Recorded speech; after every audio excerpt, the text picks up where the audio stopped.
selamat siang. Bertemu lagi bersama saya Ratih Yunita Sitompul pada pertemuan kali ini dalam materi sejarah pemikiran dalam ekonomi. Nah, pada pertemuan kali ini saya akan membantu teman-teman semua untuk menjelaskan mengenai pengertian pasar persaingan tidak sempurna. Apa sih yang dimaksud dengan pasar persaingan sempurna itu dan apa aja yang menjadi bentuk-bentuk pasar persaingan tidak sempurna itu? Oke, pembahasan yang pertama adalah definisi.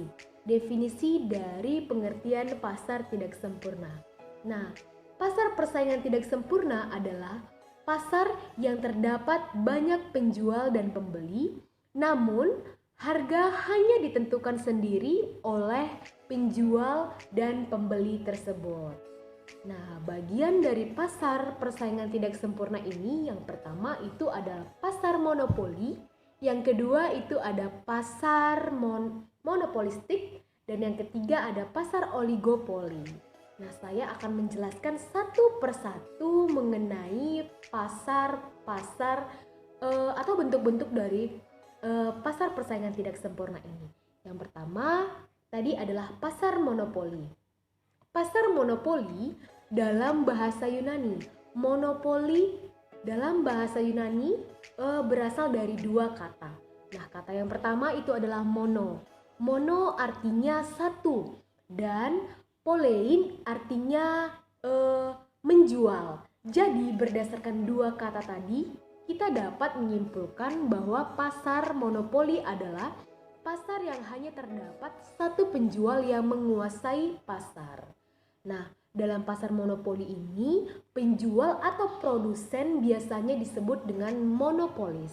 Begitu ya teman-teman. Nah, selanjutnya apa aja sih faktor yang menjadi pendukung timbulnya pasar monopoli ini? Nah, faktor yang pertama adalah produsen mempunyai sumber daya yang unik dan tidak memiliki produsen lain. Nah, yang kedua, produsen menikmati economies of scala atau skala ekonomi. Dan yang ketiga itu adalah produsen diberi hak monopoli oleh pemerintah tetapi melalui undang-undang. Nah, yang ketiga tadi itu merupakan faktor pendorong dalam pasar monopoli. Begitu ya teman-teman. Nah, selanjutnya, monopoli itu sebenarnya dilarang, tapi ada beberapa monopoli yang tidak dilarang. Apa aja sih monopoli yang tidak dilarang? Itu pertama adalah monopoli by law. Dan yang kedua itu adalah monopoli by nature. Nature itu dalam bahasa Inggris itu alami. Nah, dari kata itu dapat disimpulkan bahwa monopoli itu lahir secara alami berdasarkan iklim dan lingkungan tertentu. Begitu ya teman-teman. Dan selanjutnya itu ada monopoli by licensing atau lisensi tertentu. Ini merupakan monopoli yang penggunaan hak dan kekayaan intelektualnya dilakukan oleh lisensi tertentu. Begitu ya teman-teman. Contohnya adalah PLN. Yang kedua itu adalah perusahaan kereta api. Nah, selanjutnya apa aja sih yang menjadi sifat-sifat dalam pasar monopoli ini? Yang pertama itu adalah hanya terdapat satu penjual dan produsen saja. Yang kedua, harga dan jumlah yang kuantitasnya itu dikuasai oleh perusahaan monopoli. Tadi yang kedua, harga dan jumlah kuantitas itu dikuasai oleh perusahaan monopoli. Yang ketiga, tidak adanya strategi untuk sukses teman-teman karena sudah dipengaruhi oleh perusahaan monopoli tadi. Nah, yang keempat, itu hanya terdapat satu jenis produk yang diperjualbelikan atau satu jenis produk yang diproduksikan atau dihasilkan. Begitu ya teman-teman. Nah, selanjutnya, apa sih yang menjadi ciri-ciri dari pasar monopoli ini? Baiklah, saya akan menjelaskannya satu persatu. Ciri-ciri dari pasar monopoli yaitu pertama seperti hanya terdapat satu penjual atau produsen saja. Nah, yang kedua, penjualnya dapat mempengaruhi harga pasar. Yang ketiga, itu terdapat hambatan untuk masuk. Hambatan untuk masuk ini berarti untuk memulai melakukan pasar monopoli ini, begitu ya teman-teman. Selanjutnya, dari segi diskriminasi harga, itu pasar monopoli ini memiliki kebijaksanaan menetapkan harga yang berbeda kepada konsumen yang berbeda. Berarti kebijaksanaan itu berbeda, menetapkan harga yang berbeda antara konsumen yang satu dengan konsumen yang lainnya, begitu teman-teman. Contoh dari pasar monopoli ini yaitu yang pertama seperti yang saya sebutkan tadi, itu adalah satu, PLN. Yang kedua itu adalah perusahaan kereta api, dan yang ketiga itu ada PDAM. Begitu ya teman-teman. Artinya monopoli ini dia digerakkan oleh suatu perusahaan monopoli, tetapi tetap dilingkupi dengan peraturan undang-undang melalui undang-undang tadi. Begitu ya teman-teman, kira-kira contohnya. Nah, selanjutnya saya akan menjelaskan mengenai pasar monopolistik. Ditunggu pengertiannya untuk selanjutnya. Nah, selanjutnya yang kedua itu adalah pasar monopolistik. Nah, pengertian dari pasar monopolistik ini teman-teman adalah suatu pasar yang terdapat banyak penjual atau produsen tetapi menghasilkan barang atau produk yang berbeda-beda coraknya. Nah, biasanya teman-teman dalam pasar persaingan monopolistik ini rata-rata penjual atau produsennya memiliki ide-ide yang kreatif. Nah, itu tadi dari pengertian atau definisinya, suatu pasar yang terdapat banyak penjual dan pembeli tetapi menghasilkan jenis barang yang banyak dengan corak yang berbeda-beda. Begitu ya teman-teman. Selanjutnya, mengenai ciri-ciri dari pasar persaingan monopolistik ini, yang pertama adalah terdapat banyak produsen atau penjual. Kenapa banyak? Karena barang yang dihasilkan itu banyak tetapi berbeda corak. Nah, kedua, barang yang dihasilkan itu berbeda corak. Misalnya dari segi pembungkusannya, bisa saja yang dihasilkan itu sampo. Tetapi untuk dari segi pembungkusannya, setiap produsen itu memiliki kreativitas atau ide untuk membuat kemasannya secara menarik. Begitu ya teman-teman.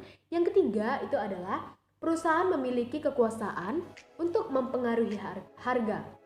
Karena hal ini bersumber dari barang yang dihasilkan berbeda corak tadi, sehingga perusahaan itu mempunyai kekuasaan yang tertinggi untuk mempengaruhi harga tadi. Nah, selanjutnya untuk keluar dan masuk dalam daerah industri itu lebih mudah. Jadi berbeda dengan pasar monopoli tadi. Untuk pasar monopolistik itu untuk memasuki daerah industri itu lebih mudah. Begitu ya teman-teman. Selanjutnya, apa aja yang menjadi contoh dari pasar monopolistik ini? Contohnya adalah perusahaan motor Indonesia, perusahaan shampoo seperti yang saya sebutkan tadi. Kenapa perusahaan motor Indonesia? Misalnya, dia memang menghasilkan motor matic, tetapi dia memiliki merek atau brand yang berbeda-beda. Sama seperti shampoo. Shampoo ada jenis atau manfaatnya itu sama, untuk bisa jadi untuk meluruskan rambut, untuk menghitamkan rambut, untuk merawat rambut rontok, atau berbagai jenis fungsi lainnya. Tetapi hanya saja merek dan brandnya atau dari segi pembungkusannya itu lebih menarik untuk memikat konsumen tadi, begitu ya teman-teman. Selanjutnya, dalam pasar persaingan monopolistik ini terdapat persaingan bukan harga. Maksudnya itu adalah usaha di luar perubahan harga untuk menarik pembeli atas barang yang diproduksi. Nah, berarti teman-teman di dalam pasar persaingan monopolistik ini terdapat persaingan bukan harga, tetapi dia merupakan usaha di luar perubahan untuk menentukan harga tadi. Tujuannya adalah untuk menarik konsumen atas barang yang diproduksinya tadi. Begitu ya teman-teman. Dan selanjutnya, dalam pasar monopolistik ini tentunya teman-teman terdapat kebaikan dan kelebihannya. Nah, apa saja sih yang menjadi kebaikan dari pasar monopolistik ini? Kebaikan dari pasar monopolistik ini yang pertama adalah barang yang diperdagangkan berbeda-beda. Bisa dilihat dari segi kualitas, kuantitas, harga, pelayanan, warna, sehingga terdorong kepada konsumen untuk saling berinovasi. Dan juga mendorong produsen untuk saling berinovasi. Artinya teman-teman, kebaikan dari pasar monopolistik ini adalah mendorong setiap produsen atau penjual untuk semakin berinovasi dalam meningkatkan kualitas mutu dalam suatu produk yang dihasilkannya. Begitu ya teman-teman. Nah, selanjutnya selain dari segi kebaikan, pasar persaingan monopolistik ini juga memiliki keburukan atau kelemahannya. Nah, apa aja sih yang menjadi kekurangan atau keburukan dari pasar ini?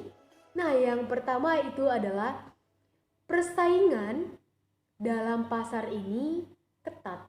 Persaingan dalam pasar ini itu ketat, menjadikan pengeluaran biaya promosi semakin tinggi. Artinya teman-teman, persaingannya di dalam pasar ini itu ketat, mendorong produsennya untuk memasarkan barangnya itu dengan cara promosi tadi, sehingga ketika dia melakukan suatu promosi atau menawarkan produknya, otomatis dia harus memiliki ide yang lebih baik dari segi promosinya. Otomatis ketika dia melakukan promosi tadi, itu biaya promosinya semakin tinggi. Nah, sehingga berdampak pada penentuan harga yang semakin tinggi. Dalam pasar ini kekurangannya adalah persaingannya itu ketat. Nah, selain ketat tadi, mendorong untuk kepada produsen untuk memproduksikan barangnya melalui promosi. Nah, promosi itu bisa dilakukan melalui iklan dan lain sebagainya. Otomatis untuk melakukan iklan tadi, produsen itu memiliki biaya yang tinggi, sehingga penetapan harga pada pasar persaingan monopolistik ini itu adalah biayanya tinggi atau harganya bisa semakin tinggi. Begitu ya teman-teman. Dan yang ketiga itu adalah bentuk pasar pasar persaingan tidak sempurna yang terakhir itu yang ketiga adalah pasar oligopoli. Apa sih yang dimaksud dengan pasar oligopoli? Nah, pasar oligopoli adalah pasar yang terdapat beberapa penjual, di mana satu penjual bertindak sebagai pangsa pasar atau price of leader, pangsa terbesar pasar. Begitu ya teman-teman. Contoh dari pasar oligopoli ini adalah industri motor, industri rokok, industri air mineral.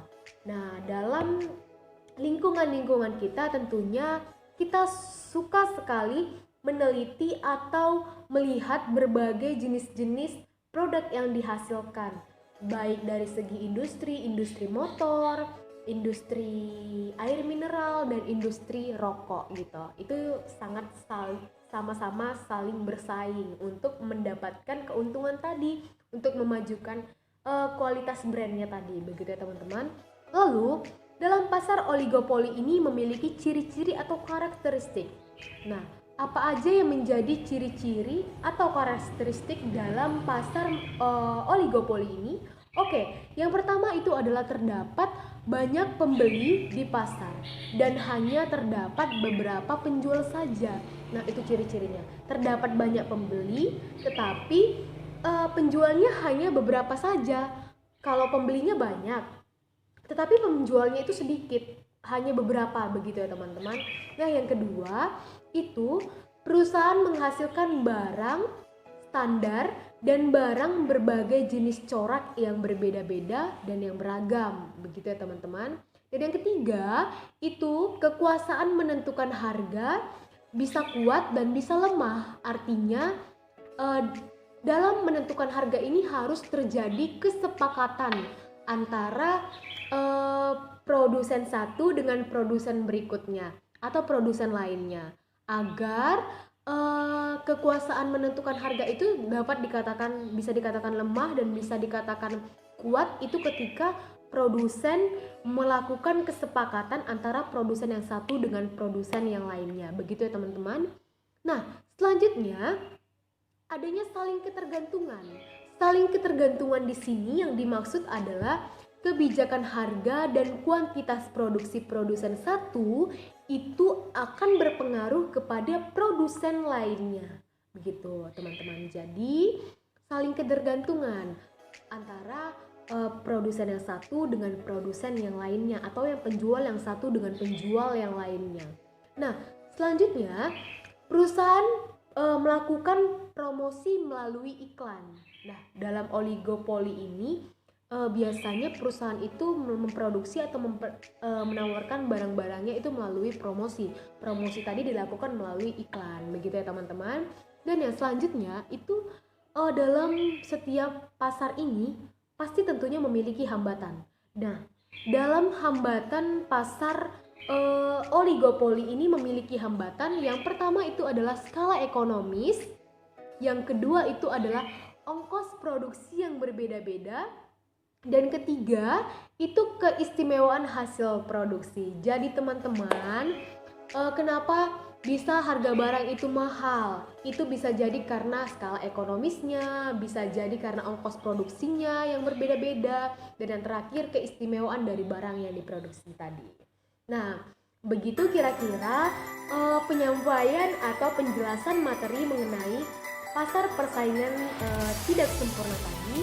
Mungkin kita dapat bertemu di lain waktu. Terima kasih buat perhatian dan kesempatan yang diberikan kepada saya. Sampai bertemu di lain waktu. Saya Ratu Yunita Sitompul pamit mengundurkan diri dan selamat siang. Thank you.